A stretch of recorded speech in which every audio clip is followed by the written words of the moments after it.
So happy Valentine's Day no sa lahat. Sa lahat ng mga followers ko dito sa Facebook page ni Mr. Wingby ng Pinas at saka sa aking YouTube channel. Happy Valentine's Day. So ito nagluto ako ng apritada guys. Habang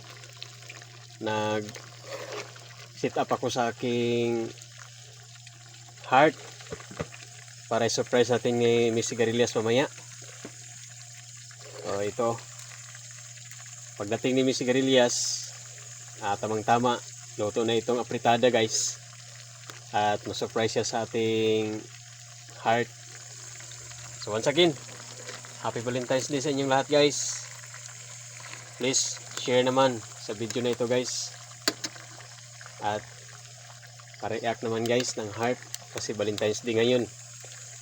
At pa-share naman. Tag to your friends guys. Happy Valentine's Day. I hope happy ang lahat tomorrow. Kasi tomorrow is Valentine's Day. So tomorrow pa ang Valentine's Day guys. Kasi ngayon nagluto pa ako, naghanda pa ako para sa Valentine's Day. So good luck and God bless. Please like, comment and share.